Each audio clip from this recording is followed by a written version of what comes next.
Typically, when we teach pronunciation, we focus either on standard British English or general American English. These are also the two models that course books use most widely. However, research actually shows that in English as a lingua franca context, in international context, where speakers from different nationalities come and use English together, it is not actually British or American English users that are the most intelligible. That's why in this video I want to talk about how you can teach pronunciation for English as a lingua franca to really help your students become more intelligible in international context.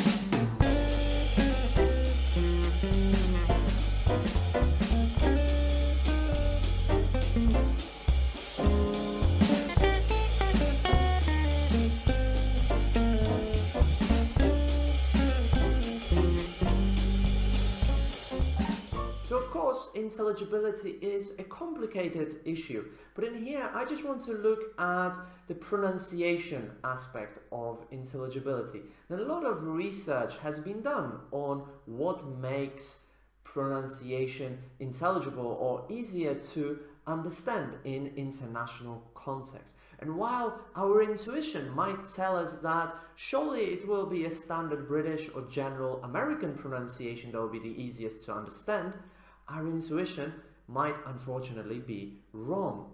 For example, in a study of over 1,300 people from 9 different countries, researchers found that the speaker who spoke with a standard American pronunciation was the second to least intelligible out of a group of 11 different speakers. The only speaker that was less intelligible than that speaker was a speaker from Hong Kong, and all the other speakers were non-native speakers. So what does this mean for us as English teachers? Well, it means that we really need to rethink our attachment to a particular native speaker pronunciation model and focus on intelligibility in international context. But how do we know which pronunciation features are important for intelligibility? Well, again, there is a lot of research on this issue, and the studies done since the late 90s all point in a very similar direction. So there are a couple of really important pronunciation features that are crucial to be understood in international context. These are, first of all, consonants, so sounds like k, m, p, and so on. Second of all, consonant clusters, so groups of consonants together, like in the word skirt, where you have sk at the very beginning, or like in the word texts, where you have ks, ts at the end of that word. So pronouncing consonant clusters is also very, very important. The third feature is the difference between long and short vowels. So the difference between the two words ship and sheep is crucial. Not so much in terms of the vowel quality, so not so much important whether the vowel in ship sounds like an or sounds more like I, but the length of the vowel seem to play a crucial role for intelligibility in English as a lingua franca context. And finally, the last feature that seems really, really important as well is nuclear stress.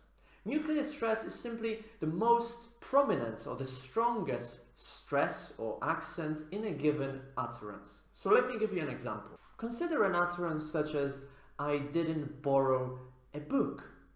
If we place stress on book, such as, I didn't borrow a book, but I borrowed a pencil, for example. Well, when we place stress on book, we're probably going to contradict that message and say we borrowed something else. But if we place stress on borrow, such as I didn't borrow the book, I bought it, and by placing the stress on borrow, the meaning is that you did a different action, right? So, in other words, nuclear stress can be crucial for intelligibility in international context. But there are also pronunciation features which are less important for pronunciation teaching. And I don't have time to go over them now, I'll do that in another video, but just to give you an example, vowel quality does not seem to be important for intelligibility, and neither does word stress. And there are also pronunciation features which research indicates can reduce intelligibility in international context, and I will probably talk about them in another video as well. But just to give you one example, something that we teach quite often, which is reduced forms of verbs such as can. So rather than saying can, this can actually reduce intelligibility, make it more difficult to understand in international context. So in this video, I talked very briefly about how to teach pronunciation for English as a lingua franca use. And if you enjoyed this video, but perhaps didn't find it in depth enough, then don't forget to check out TEFL Equity Academy. And you can start your free trial right now.